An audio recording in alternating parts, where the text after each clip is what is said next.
عروہ کسی فاتح کی طرح کہتی ہوئی لہرا کر جیسے آئی تھی ویسے ہی ہیلز کی ٹھک ٹھک کرتی واپس چلی گئی۔ مختوم شاہ اپنے گھر والوں کے سامنے مجرم بنا کھڑا تھا۔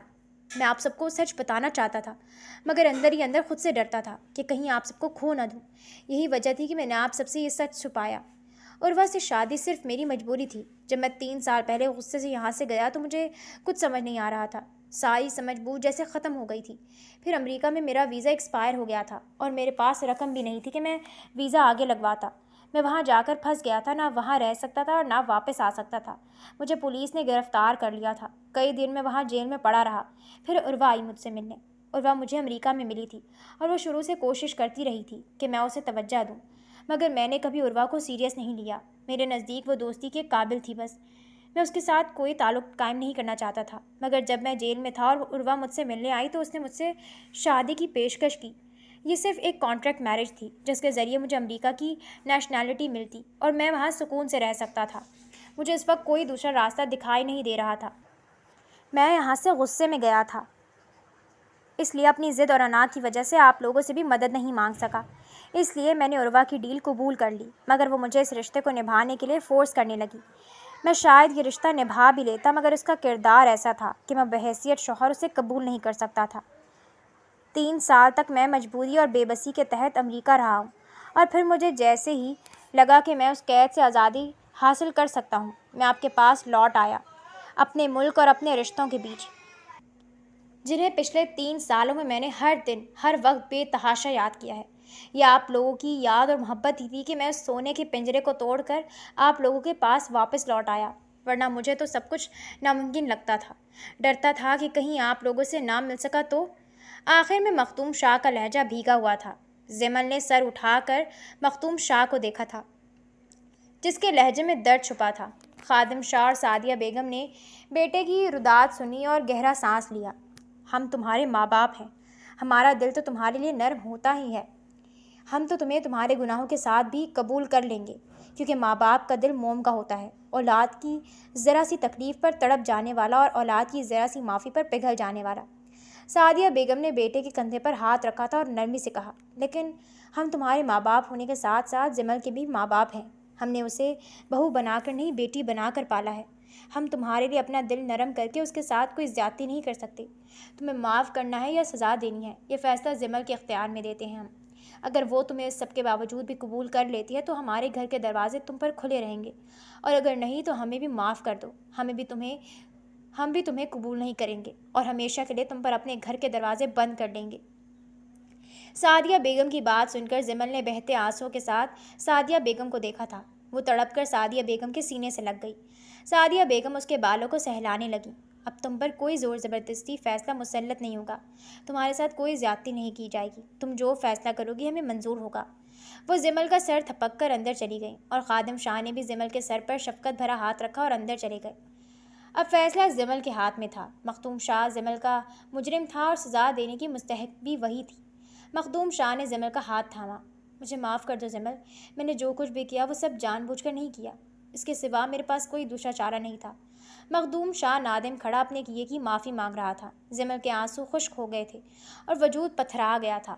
وہ ویران آنکھوں سے مختوم شاہ کو دیکھنے لگی۔ اس نے ایک جھٹکے سے اپنا ہاتھ چھڑایا۔ آپ نے جو بھی کیا صرف اپنے مفاد اور غرض کے لیے۔ آپ کو مجھ سے پہلے کوئی ہمدردی نہیں تھی، آپ ہماری شادی سے خوش ہی نہیں تھے۔ میں اچھے سے جانتی ہوں، آپ جب واپس لوٹ آئے تو آپ کو پہلے ہی مجھے ساری سچائی بتا دینی چاہیے تھی۔ آپ نے ہمارے رشتے کی بنیاد ہی جھوٹ پر قائم کی، اور جھوٹ کی بنیاد پر بنائے گئے رشتے زیادہ دن نہیں چلتے۔ زمل نے خفت سے کہا۔ مختوم شاہ نے آگے بڑھ کر اسے کندھوں سے تھام کر اپنی طرف کھینچا۔ میں بتانا چاہتا تھا، مگر میں تمہیں کھونے سے ڈرتا تھا۔ ابھی تو مجھے اپنی قسمت پر یقین بھی نہیں آیا تھا کہ تم مجھے مل گئی ہو۔ ابھی ہی تمہیں کیسے خود سے دور جانے دیتا۔ اس کے لہجے میں سچائی تھی، بے بسی تھی۔ زمل نے مخدوم شاہ کے ہاتھ جھٹک دیے۔ میرا دل تو نہیں چاہتا آپ کو معاف کرنے کا، اور نہ ہی میں خود میں اتنا ضعف محسوس کرتی ہوں کہ آپ کو دل بڑا کر کے معاف کروں، مگر میں ماموں اور مامی کو آپ کے لیے تڑپتا ہوا نہیں دیکھ سکتی۔ میں نہیں چاہتی کہ میری وجہ سے ایک ماں باپ اپنی اولاد سے دور رہ جائیں۔ میں نے آپ کو ان کی خاطر معاف کیا، وہ چلا کر کہتے ہوئے آخر میں ہار کر نڈھال سی چکرا کر بے ہوش ہو گئی تھی۔ مختوم شاہ نے آگے بڑھ کر اسے اپنے بازوں میں اٹھایا تھا۔ ڈاکٹر شبانہ زمل کا چیک اپ کر رہی تھیں۔ زمل بیڈ پر نیم بے ہوشی کی حالت میں پڑی تھی۔ مخدوم شاہ بے قرار سے کمرے کے باہر چکر کاٹ رہا تھا۔ جب ڈاکٹر شبانہ اپنا بیگ تھامے باہر نکلی اور خوشی سے کہا، مبارک ہو آپ کو، زمل پریگننٹ ہے، کمزوری میں چکر آ گئے ہوں گے، آپ لوگ ان کا بہت اچھے سے خیال رکھیں اور کسی قسم کا اسٹریس لینے نہ دیں۔ ڈاکٹر شبانہ خوشی کی خبر سنا کر جا چکی تھی۔ مخدوم شاہ خوشی اور حیرت کے ملے جلے تاثرات میں گھرا ہوا تھا۔ خادم شاہ اور سعدیہ بیگم بھی خوشی کی یہ خبر سن کر جی اٹھے تھے۔ زمل کو ہوش آیا تو مخدوم شاہ اس کا ہاتھ اپنے ہاتھوں میں تھامے اس کے پہلو میں بیٹھا تھا۔ زمل نے ہمت کر کے اٹھنا چاہا تھا مگر سر چکرانے پر اٹھ نہ سکی۔ لیٹی رہو، تمہیں آرام کی ضرورت ہے اور اب سے تم نے آرام ہی کرنا ہے۔ مخدوم شاہ اس کا ہاتھ تھپتھپا کر تاکید کرتا ہے۔ وہ خفگی سے اسے گھورنے لگی۔ کیوں؟ اب ایسا بھی کیا ہو گیا مجھے؟ اس وقت ڈپریشن میں چکر آ گئے تھے بس۔ زمل نے اپنا ہاتھ چھڑانا چاہا تھا مگر مخدوم شاہ کی گرفت مضبوط تھی۔ میں جانتا ہوں تم مجھ سے ناراض ہو مگر اب تمہیں مجھ سے ناراضگی ختم کرنی پڑے گی، میرے لیے نہ صحیح، ہمارے بیبی کے لیے ہی صحیح، مخدوم شاہ نے شرارت سے کہا۔ زمل نے حیرانگی سے اسے دیکھا۔ کیا کہا آپ نے؟ بیبی؟ اس کی آنکھوں میں بے یقینی کے رنگ تھے۔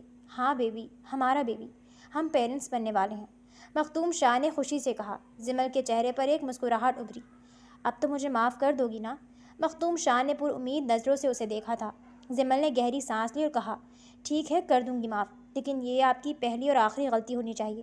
اس کے بعد میں کوئی غلطی برداشت نہیں کروں گی۔ میں نے آپ پر یقین کیا تھا جسے آپ نے توڑ دیا، اور ایک بار پھر آپ پر یقین کر کے آپ کو معاف کر رہی ہوں، مگر اگلی بار کسی غلطی یا معافی کی گنجائش نہیں نکلے گی۔